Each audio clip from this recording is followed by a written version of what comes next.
হুজুর গাড়িটা সার্চ করবো বললাম করেন। আমার ক্যামেরা পার্সনকে বললাম খেয়াল রাখেন যেন পকেট থেকে কিছু ভরিয়ে না দেয়, কারণ পকেটের মধ্যে মাল থাকে না ভরে দিয়ে বের করি বলবে হুজুর গো আপনার গাড়িতে কেন এইটা পাইলাম রে। ঠিক না বেঠে?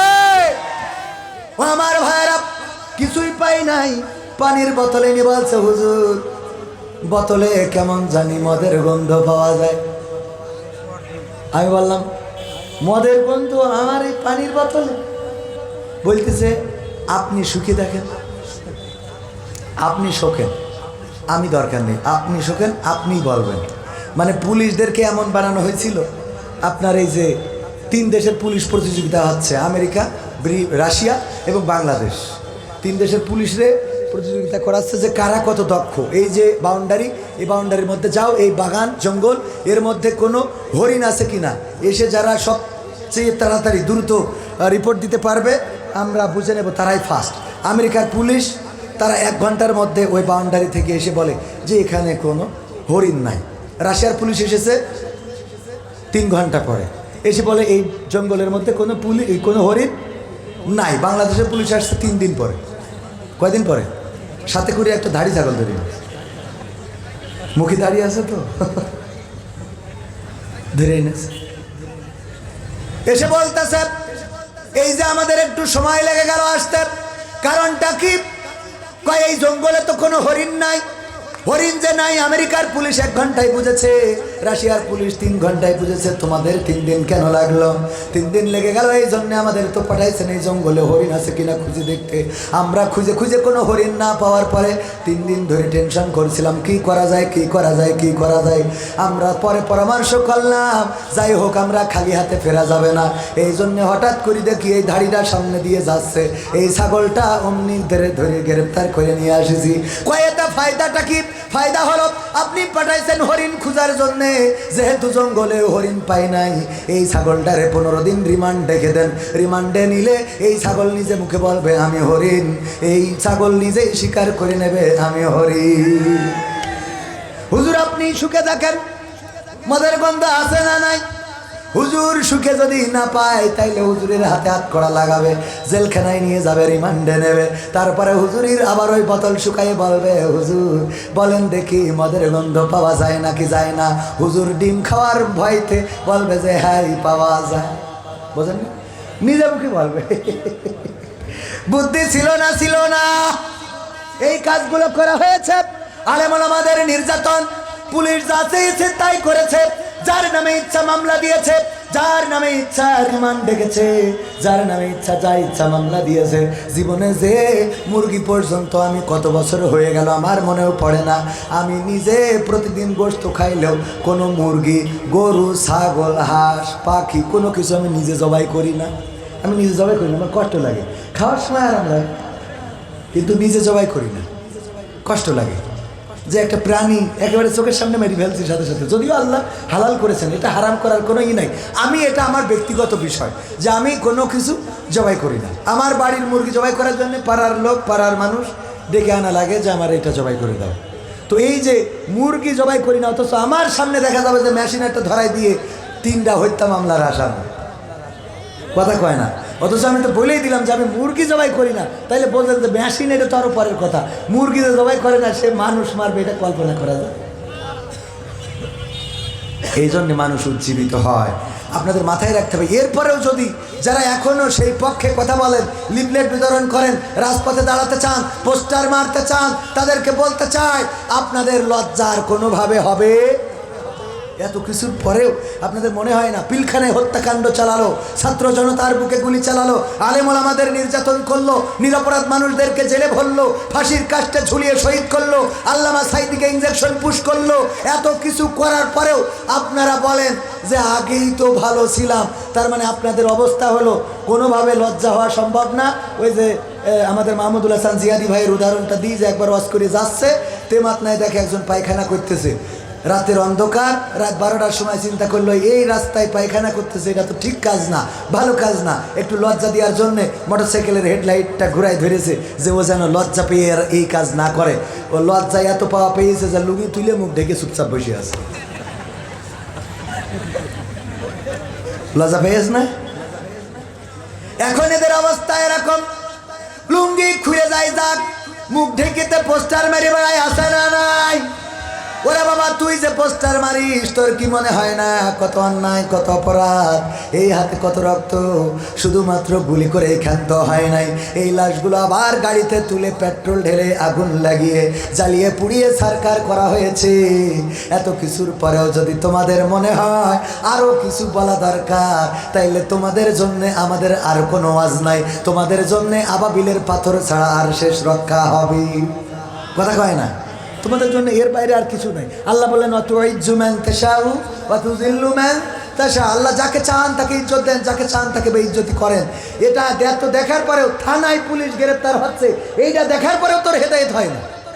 কথা কয় না? পুলিশের ডিসি, ওসি, এসপি সব এখন রাত্রে পালানোর চেষ্টা করতেছে যারা।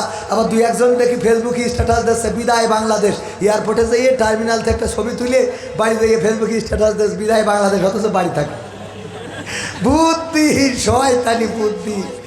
আল্লাহ, বিদায় বাংলাদেশ, এয়ারপোর্টে যেয়ে টার্মিনাল 1 বিদায় বাংলাদেশ, ছবি ফেসবুকে, অথচ বাড়ি পলাই দিয়েছে পুলিশ, এইটাকে পারি। মানে এগুলো কৌশল, মানে অনেকেই বুদ্ধি করে না। একজন মরে যাওয়ার সময় সন্তানদের বলছে, শোন আমার মৃত্যুর পরে পুরনো কাপড়ের কাপড় দিয়ে মাটি দিবি, যেন নতুন কাপড়ের কাপড় কিনিস না। কে বলছে? এটা একটা কৌশল, এটা একটা বুদ্ধি। কি বুদ্ধি? আরে বাবা, এটা বুদ্ধি অত শুনতে না, বা না বললে হবে না। বলছে, শোন আমি যত নাফরমানি করেছি, মারা যাওয়ার পরে আল্লাহ ধরি বাটাম টানবে, এটা ঠিক। আমার নাফরমানির তো শেষ নেই, তো সুতরাং একটু বুদ্ধি খাটাইতে হয়, সব জায়গায় বুদ্ধি করে চলতে হয়। কি? তো পুরনো কাপড়ের কাপড় দিয়ে যদি আমারে কবর দিস, তাইলে ফেরেশতা এসে জিজ্ঞেস করবে মান রব্বুকা মান দিনুকা মান নাবিউকা। আমি বলবো, আমি আর এই প্রশ্নের উত্তর কতবার দেব, আর কতবার দিতে হবে আমার? তো ফেরেশতারা বলবে, কেন? আমি কাফনের কাপড় দেখাই, বলবে কাফন দেখি বোঝা যাচ্ছে না যে আমি কি আজকের লাশ? কাপড়ের কাপড় পুরনো এই ছিঁড়ে জাতি গেল, আবার এসে জিজ্ঞেস করো। মানে শয়তান যারা, এদের শয়তানি বুদ্ধি ছাড়া আর কিছু খুঁজে পাবেন না। স্ট্যাটাস দিয়েছে যে বিদায় বাংলাদেশ, বাড়ি বসে রয়েছে, তুই শৈলী যাইয়ে তেলে। ওগো আমার ভাইয়েরা, পুরুষদের থেকে মা বোনরা বেশি না কম? ওই যে সামনে দিয়ে যাচ্ছে আর যাচ্ছে আর যাচ্ছে আর যাচ্ছে, যাইতেই থাকে। মা বোনরা শুধু মাহফিলে আসে না, রাস্তায় দেখলাম অনেকে আবার সাজু গুজু করে এসেছে। বলেন সুবহানাল্লাহ। ও নাউজুবিল্লাহ, আমার ভুল হয়েছে। আসে না নাই? বলবেন হুজুর আপনি দেখিছেন, তাহলে তো চোখের সামনে পড়ে না। যদি বলি দেখিনি তাহলে মিথ্যা বললাম, তবে ইচ্ছা করি দেখিনি, চোখের সামনে পড়িস। কথা বোঝেননি? ইচ্ছা করে দেখা যাবে? আবার ওই আজাদ দিয়ে তাকায় থাকলেও হবে না। যে বলি যে একবার দেখলি ক্ষমা, দুইবার দেখলি ক্ষমা, তিনবার দেখলেও ক্ষমা, 4 নম্বরে আর ক্ষমা নেই। তো একবারে একেবারে 3বারের তামারি দিলেন না, যা কাজ ছিল আর আগামীতে যা দেখতেন একবারে শেষ হবে।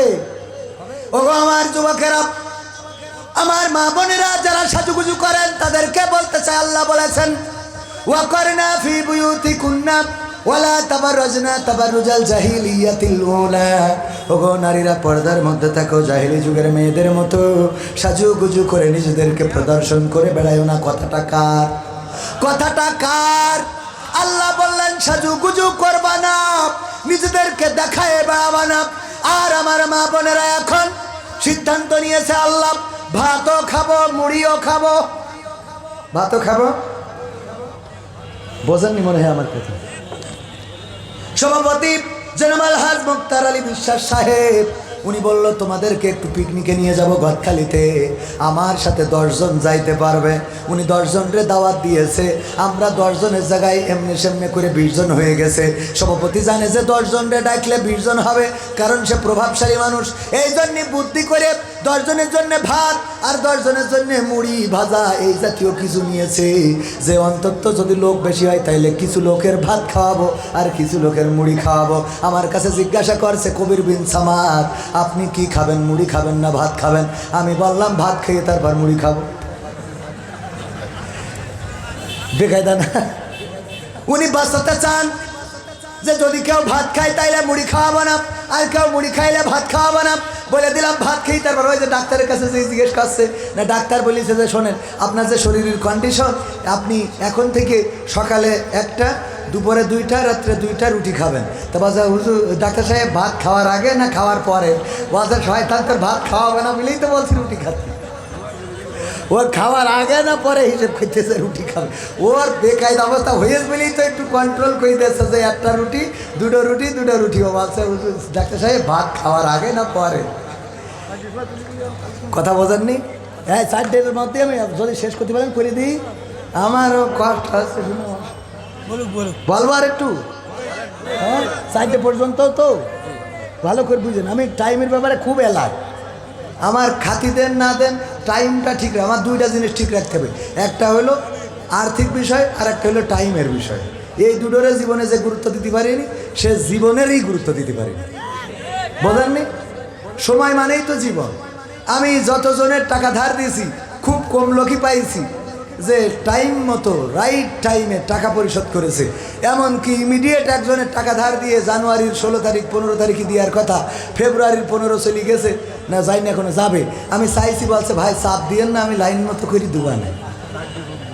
আমার সাথে আর একজনের টাকা ধার দিয়েছি 2 লাখ, দিতে লাস্টে 5,000 বলছে, ও 5,000 তো দেবো না। এমন আছে কলা বেচা টাকা, কী করবেন টুকটাক করে। এই জন্যে এই জায়গাগুলো গুরুত্ব দেওয়ার দরকার আছে না? নাই লেনদেনে যার স্বচ্ছতা নাই সেই ব্যক্তির জীবনের কোনো স্বচ্ছতা নাই। যদি সে দাড়িওয়ালা হয়, হুজুর হয়, ইমাম হয়, মাওলানা হয়, মৌলবী হয়, তাও একই অবস্থা। আর টাইমের যে সচেতন না সে জীবনকে গুরুত্ব দিতে পারে না। ওগো আমার মা বোনেরা, সাজুগুজু করবেন। আল্লাহ রাব্বুল আলামিন বললেন, ওগো নারীরা তোমরা সাজুগুজু করো না, পর্দার মধ্যে থাকো। আর জাহিলি যুগের মেয়েদের মতো বেপরদা হয়ে নিজেদেরকে প্রদর্শন করে বেড়াইও না। এখন বেশি দূর যাওয়া লাগবে না, গদখালিতে যান। কথা কয় না? হলদে শাড়ি, মাথায় ফুল, ঠোঁটে লিপস্টিক, তারপরে আবার তার কাটার বেড়া কালো করে বাউন্ডারি আছে না নাই? ওরে বাবা, কালো মানুষটাও আলকাতরা বেগমটাও পরিমণি এত সাজুগুজু করেছে ওই গদখালিতে, আবার ফুল মাথায়। এইগুলো দেখার জন্য আমার যুবকেরা যায়, ওই দেখে মাথা নষ্ট হয়ে যায়। আব্বা বিয়ে দে, বিয়ে দে, বিয়ে দে। এইগুলো দেখে বিয়ে না দিয়ে রাসূলের হাদিস দিয়েও তো বিয়ের অনুরোধ জানানো যায়। রাসূলের হাদিস আছে না? বিশ্বনবী বললেন, ওগো আমার সাহাবীরা শুনে নাও, যদি তোমরা স্ত্রীদের সাথে মিলন করো, যদি নারীদের সাথে স্ত্রীদের সাথে সঙ্গম করো, তোমাদের স্ত্রীদের সাথে যখন তোমরা একান্তে সময় কাটাও, এই সময়ের জন্যও আল্লাহ রাব্বুল আলামিন তোমাদের আমল নামায় সওয়াব লিখে দেন।